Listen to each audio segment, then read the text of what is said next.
श्री गुरु चरण सरोज रज, निज मन मुकर सुधार। भरण रघुवर विमल जस, जो दायक फल चार। बुद्धि तन जानिके, सुमिरो पवन कुमार। बल बुद्धि विद्या देहो मुहे, हरऊ कलेश विकार। गुरु रूप प्यारी साध संगत जी, परम पूज्य परम संत ठाकर सिंह जी महाराज जी की अपार दया मेरे बख्शिश से कुछ वचन दास आपके चरणों में रख रहा है।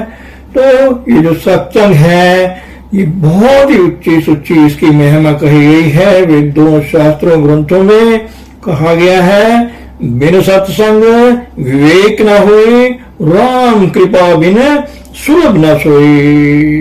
तो महापुरुष बताते हैं कि जो सुग्रीव है वो ऋषि मुख पर्वत पर रहता था और वहां बलि नहीं जा सकता था, क्योंकि उस पर्वत की जो महिमा महापुरुष ने बताई है कि वो ऋषि मुख पर्वत सत्संग है। और वहां जो हनुमान जी हैं वो गुरु रूप में सुग्रीव की रक्षा कर रहे हैं, तो काल रूपी बाली वहां नहीं जा सकता है। तो कितनी बड़ी महिमा है सत्संग की। जो सत्संग है उसमें जाने से जन्मों जन्मों के पाप कट जाते हैं।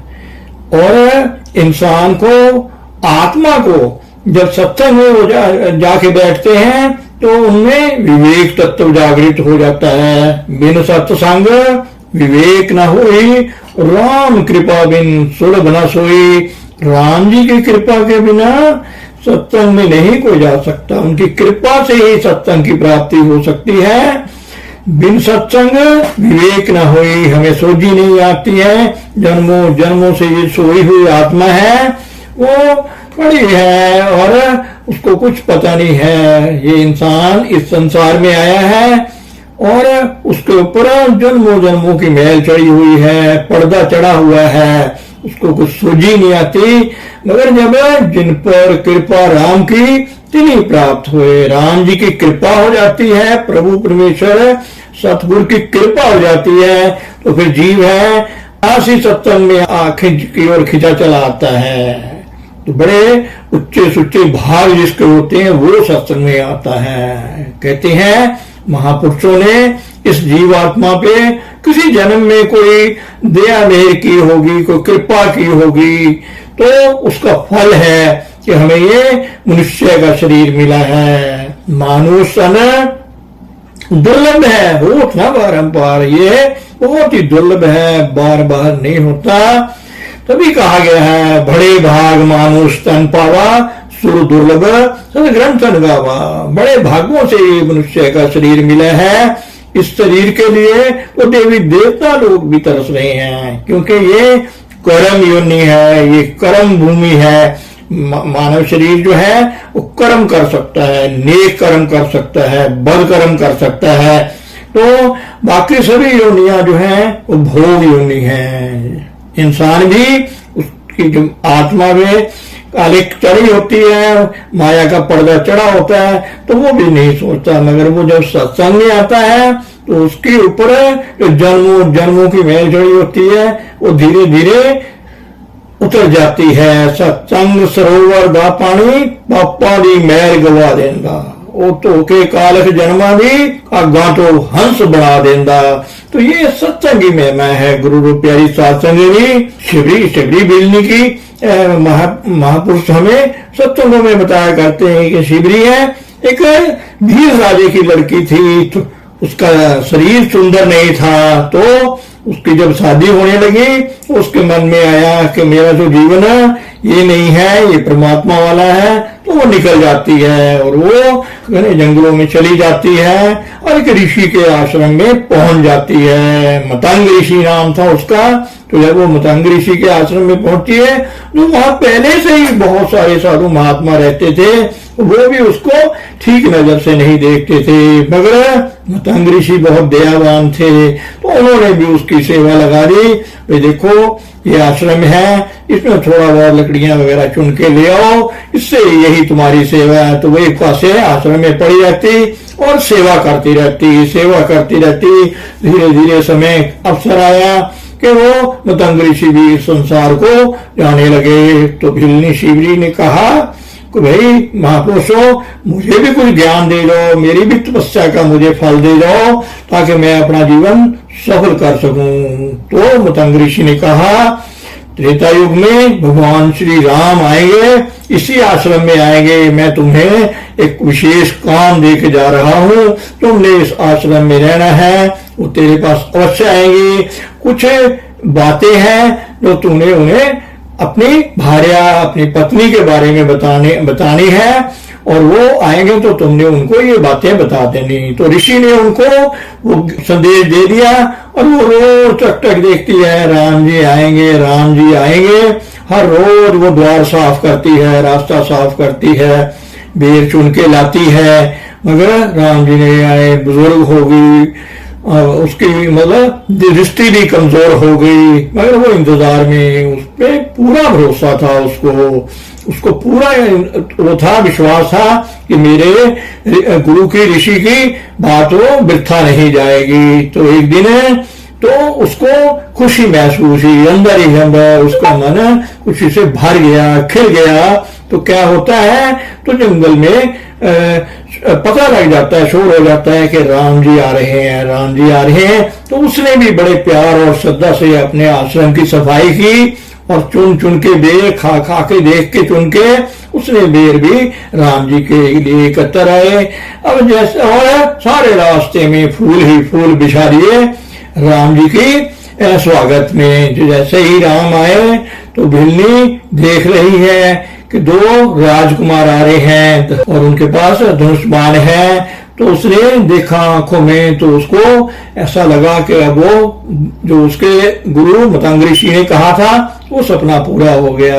तो राम जी आए, उसने आदर सत्कार किया, उसको आसन दे के बिठाया, तो उसको जूठे बेरों का भोजन कराया। तो बेर देख के लक्ष्मण जी तो सोचे कि ये ऐसा प्रसाद है जो सच्चा नहीं है, तो वो तो पीछे फेंक देते थे, और राम जी बड़े प्यार और श्रद्धा से उस प्रसाद को खाने लगे। तो श्री भिल्लनी ने राम जी से कहा कि मेरे गुरुजी कह के गए हैं कि आपने मेरा मार्ग जो है आगे का, मोक्ष का जो मार्ग है, मुक्ति का जो मार्ग है, भक्ति का जो मार्ग है, उसको आपने मुझे बताना है। तो और आपका एक संदेश है जो मेरे गुरु मतंग ऋषि कह के गए थे, वो मैं आपको बताते हैं। तो उन्होंने ऋषि मुख पर्वत का पता बता दिया कि वहां जाना है, वहां पे सुग्रीव है और हनुमान जी हैं, वो आपकी आगे सहायता करेंगे, क्योंकि राम जी की धर्मपत्नी सीता जी को रावण अपहरण करके ले गया था। तो राम जी ने उनको कहा, माता तूने हमें मार्गदर्शन हमारा किया है, हमारा बहुत बहुत धन्यवाद है, बहुत शुक्राना है, आज मैं तेरी भक्ति का फल तुझे दे रहा हूं। तो राम भगवान ने उनको नवरा भक्ति का ज्ञान दे दिया, और वो भिल्लनी भी उस आश्रम में जो अकेली जीव आत्मा रह गई थी, वो भी वहां से चली गई और परमधाम को चली गई। तो कहने का मतलब ये है, जब महापुरुष किसी जीव आत्मा के संपर्क में आते हैं साधुसंग जी, तो उनका जन्मों जन्मों का जो है वो कल्याण हो जाता है। इसी के बारे में कुछ पंक्तियां साधुसंग जी आपकी सेवा में दास रख रहा है।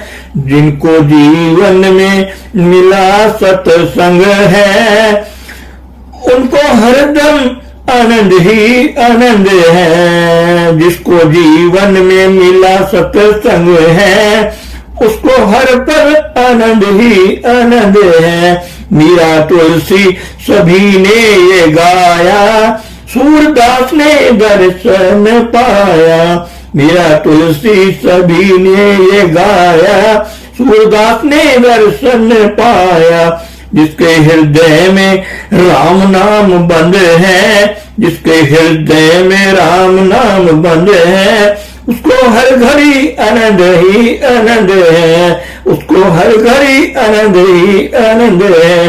जिसको जीवन में मिला सत्संग है, उसको हर घड़ी आनंद ही आनंद है।